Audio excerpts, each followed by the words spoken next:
Bienvenue sur Africa 24 dans cette nouvelle édition du Non-Stop Info. Voici les titres de l'actualité. L'ouverture ce jeudi de la 6e réunion du Conseil des ministres du comité de pilotage de la rationalisation des communautés économiques régionales en Afrique centrale.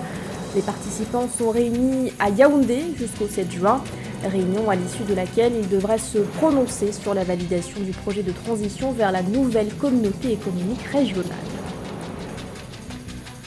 La lutte contre le désordre urbain au sein du district autonome d'Abidjan, les autorités locales prévoient à cet effet de créer une brigade spéciale.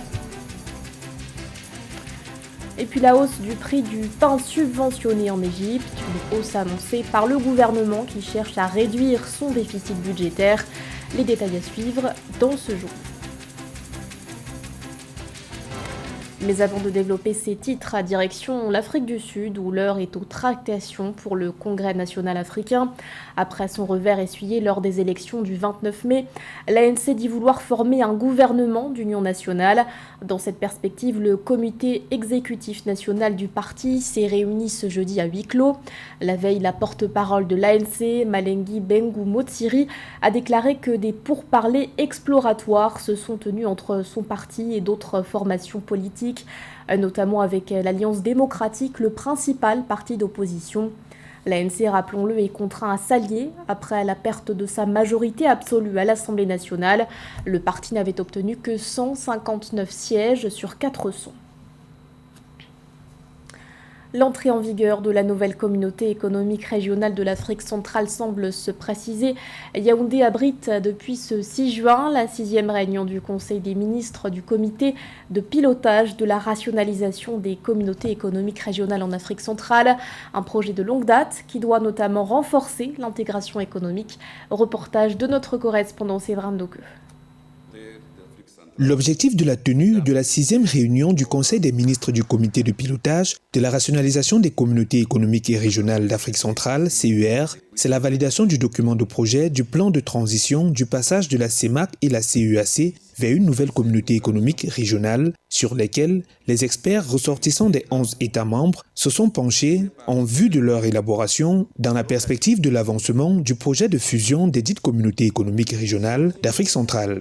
La rationalisation des communautés économiques et régionales d'Afrique centrale constitue une opportunité d'accélérer la dynamique d'intégration et d'atteinte de performances économiques pouvant conduire à l'émergence dans un horizon projeté. Les chefs d'État ont ainsi voulu optimiser l'architecture institutionnelle de notre sous-région, marquée par une juxtaposition source d'inefficacité aux conséquences financières peu soutenables pour les budgets de nos États.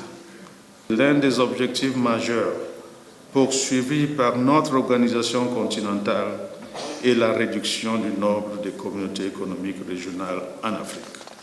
Avec un PIB estimé à environ 523 milliards de dollars pour près de 200 millions d'habitants en 2020, la nouvelle communauté économique régionale, qui devrait peser environ 15% du marché de la ZLECAf, devrait favoriser le développement et le commerce et booster la croissance économique régionale à travers l'élimination de barrières faisant de la nouvelle sous-région l'une des plus intégrées. De même, la mise en place d'une seule communauté économique régionale mieux structurée et efficiente en Afrique centrale, cap fixé par les chefs d'État, outre qu'elle permettra de rationaliser la contribution financière des États au budget de la communauté, de promouvoir des projets intégrateurs, d'améliorer les échanges en Afrique centrale, elle permettra de se départir du cliché pas toujours très reluisant de la région la moins intégrée du continent à celle la mieux intégrée qui pourra alors servir de modèle aux autres communautés économiques régionales. 24 ans que les politiques d'Afrique centrale essayent de mener à bien le processus de fusion des CER d'Afrique centrale. C'est lors de la 6e session ordinaire de la conférence des chefs d'État et de gouvernement de la CEEAC, tenue à Kigali au Rwanda du 25 au 26 janvier 1990, qu'avait été lancé le dit processus. 3 des 8 communautés économiques régionales du continent sont d'Afrique centrale. Il est déjà en vigueur au Zimbabwe et en Zambie. En Afrique australe, l'utilisation d'Univisa pourrait prochainement être étendue à d'autres pays de la région. Un projet de visa unique pour attirer davantage de touristes. Sur la liste des États concernés, l'Angola, la Namibie et le Botswana qui font partie, avec le Zimbabwe et la Zambie, de la zone de conservation transfrontalière de Kavango-Zambézie. Samantha Sebero-Sabobanga. Pour faciliter la circulation des touristes entre pays en Afrique australe, l'Angola, le Botswana, la Namibie, la Zambie et le Zimbabwe se sont engagés le 31 mai 2024 à étendre l'utilisation d'un visa commun spécial dénommé Univisa. Réunis à Livingstone en Zambie, les chefs d'État de la zone de conservation transfrontalière Kavango, Zambézie, Kasa ont déclaré qu'ils souhaitent que le visa spécial soit étendu aux autres États du bloc économique d'Afrique australe. Toute initiative qui vise à mettre ensemble des pays africains est à saluer. Par le biais de tourisme tenu en compte par une région, pour le moment par 5 pays, aura des retombées inestimables. Point de vue économique, cela réduira le chômage des jeunes qui seront retenus sur le continent, dans leur pays, au lieu de tenter des aventures périlleuses. La zone de conservation transfrontalière du Kavango, Zambèze, Kasa est située dans le bassin du Kalahari et s'étend sur 520 000 km², soit environ 5 fois le territoire de la Suisse. Ce réseau de zones protégées se situe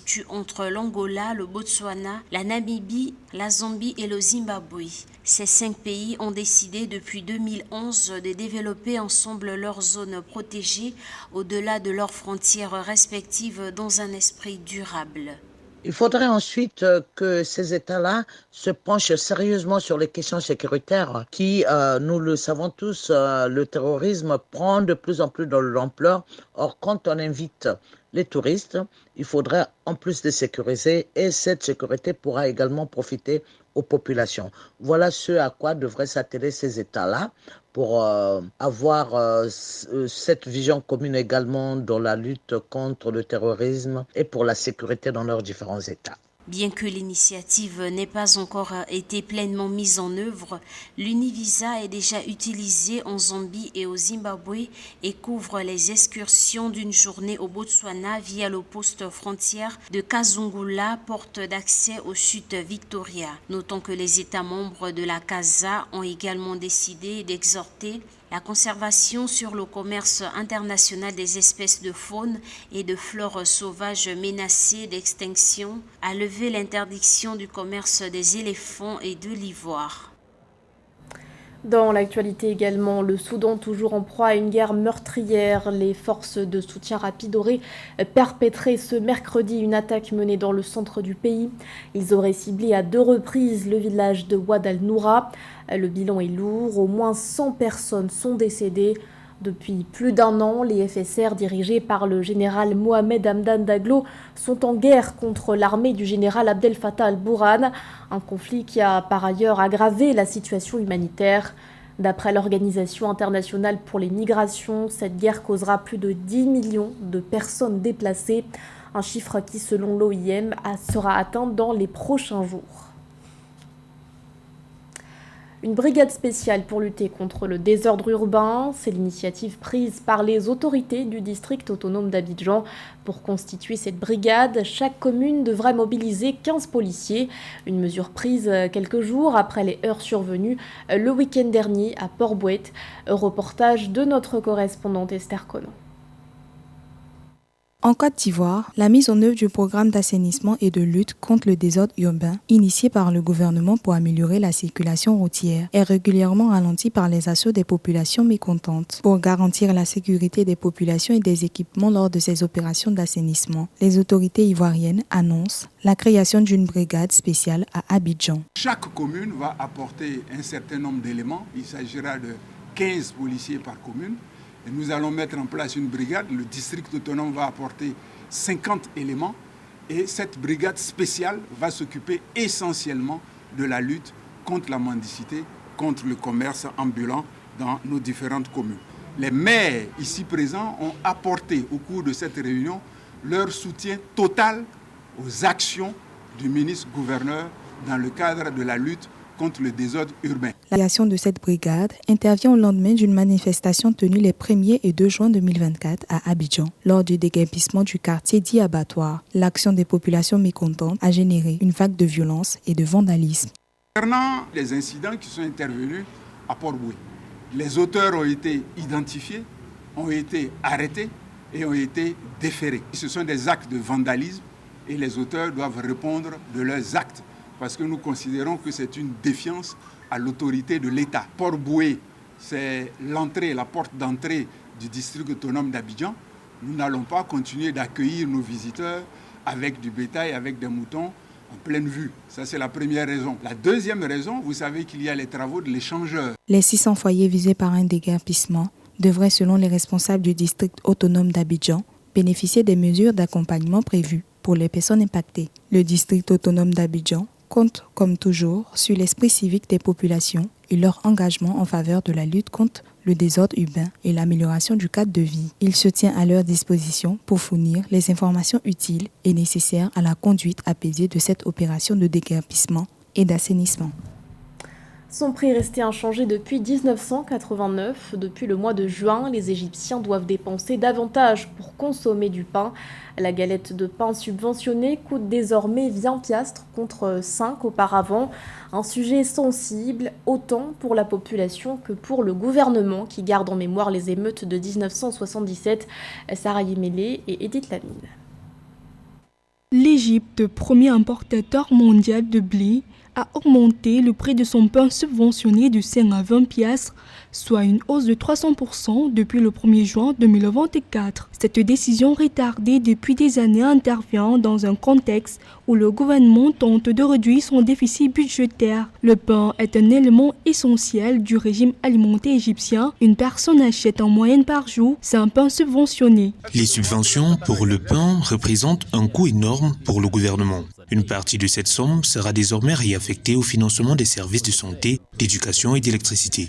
Pendant 30 ans, le prix du pain est resté le même. Si l'on considère les taux d'inflation mondiaux au cours des 10 dernières années, on se rend compte que le prix du pain aurait dû augmenter il y a longtemps. Les fondements de la monnaie et l'inflation galopante ont augmenté pour le gouvernement le coût d'achat du blé à l'étranger. Plus de 70 millions d'Égyptiens bénéficient du programme de subvention du gouvernement. Le coût des services de boulangerie s'élève à environ 2,5 milliards de dollars par an. La hausse des prix devrait permettre au gouvernement d'économiser environ 300 millions de dollars selon les experts.